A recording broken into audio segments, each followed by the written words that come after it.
You see a frog swimming in a pot on a stove. And all of a sudden, somebody comes up to the frog in the pot, turns up the stove just a little bit, and it turns to its friend, another frog that's in there, and says, wow, it's gotten a little warm in here. And anyway, keeps swimming around. It's having a good time. And a few minutes later, somebody comes up to the stove and turns it up just a little bit.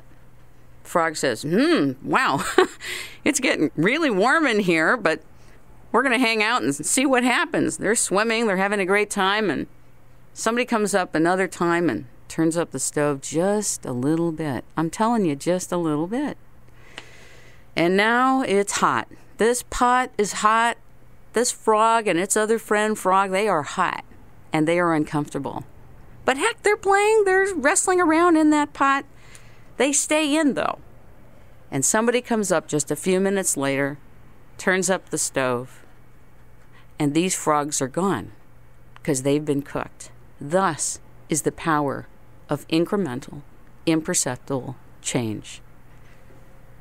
What you're being introduced to today is the fact that solutions are not political. However, they engage political circles. Solutions are not meant to be political, but when they're introduced, for some reason, they engage in such a large way, politics, that they're often deflected, resisted, attacked, and sometimes the people associated with them are not only attacked, but they are completely dismissed from society. The man that we've invited to the show today has been a health researcher for the last 30 years, at least. He is the author of Achieve Maximum Health, Flora, the missing link in immunity, health, and longevity. What he is about to introduce to us today is the fact that the health of the colon has been missed by the mainstream medical community and the alternative health industry. Please give a warm welcome to Mr. David Webster. Good morning. Good morning, and thank you for being with It's Rainmaking Time. It's a pleasure. I've asked you to be on the show today because there are so many infomercials and so much advertising, both in print, mainstream, and alternative media, that has to do with health, that the public is deluged with tremendous misinformation and buzz about every organ in their body, let alone the products that they purchase for them. And after reading your book, Achieve Maximum Health, it occurred to me that Katie Couric needs to know about this solution for the colon. And people don't necessarily have to die and be ill and be sick. I think what I'd like you to do for the public is introduce what does the colon do, why do we need to pay attention to it, and what is it that's the key that's been missed by the mainstream and alternative health industry? Well, it's actually from birth. If we're breastfed, we have a protective coating in our colon, which is the first organ that's developed. Everything else is developed after the colon. And if the breast milk reaches the colon in the infant, it immediately starts to generate, every 20 minutes, it makes a duplication. So every 24 hours, we have trillions of bacteria, acidophilus type bacteria from mother. And the genetic code, of course, is perfect. So we have human-to-human bacteria that should survive a lifetime, and it does unless something destroys it. And there are 2 or 3 things that destroy it. Number one, we don't take care of it after we've got it. It's like planting seeds and have a wonderful lawn and then let it go to hell because we don't take care of it and the weeds come in. The big impact was in 1940 when antibiotics came along. That just wiped everything out, and no one thought at the time, what should we put back in? When you say it wiped everything out, in the context of what? In the colon. All the good bacteria were knocked out, because acidophilus is very sensitive to antibiotics, and antibiotics are nonspecific. Penicillin was working when it first came out because we hadn't been introduced to anything of that nature, so it actually helped us, and it's overpopulated the earth because it saved lives. So it's a good thing in the sense that it stops bacterial infection.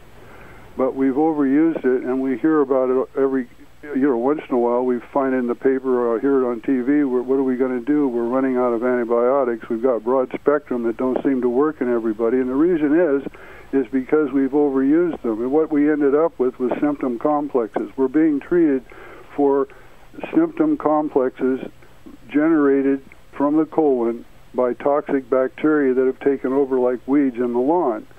Now, we've got to eradicate those weeds and go back to where we were at birth and get this protection, or else we're going to die of degenerative disease conditions, because the bacteria byproducts are molecular toxic waste. It's no different than pollution in the air.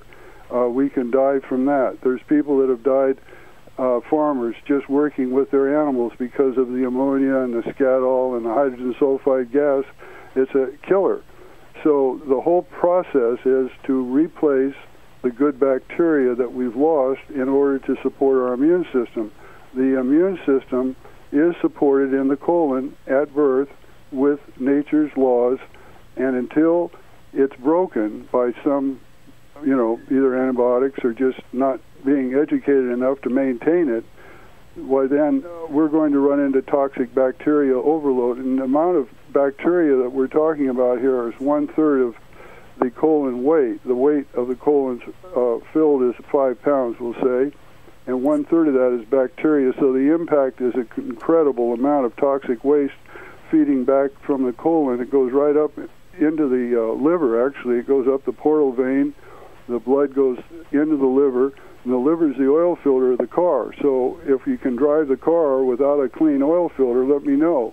It's impossible. When you go to a mechanic, he drains the oil. You go to a doctor, and he just puts more medication in the body, or the mechanic would just add some additives to clean the motor a little bit from outside and maybe a little bit inside, but still the oil filter is dirty because he didn't drain the oil.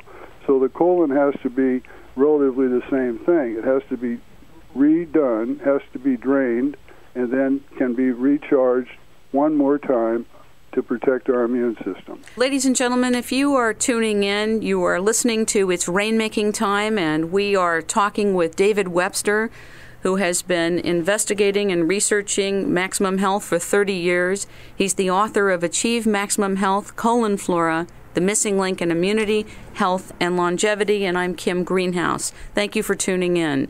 David, for many years, people have been giving themselves enemas. People have been taking acidophilus after they have had series of antibiotics, and many of us have been thinking we're doing the right thing. So are you saying there's something else we're supposed to be doing, or have I not been doing the right thing? Well, scientifically, there's no evidence at all from these acidophilus manufacturers. They can't come up with anything at all that it works. I'll tell you why it doesn't work. Nature's provided hydrochloric acid in our stomachs. If we didn't have this very strong hydrochloric acid, we wouldn't even have a human race. Everybody would never have lasted. We wouldn't have come out very long of the womb and stayed around, because there's just too much going on in the body for us to try to take acidophilus orally, because it's going to be destroyed.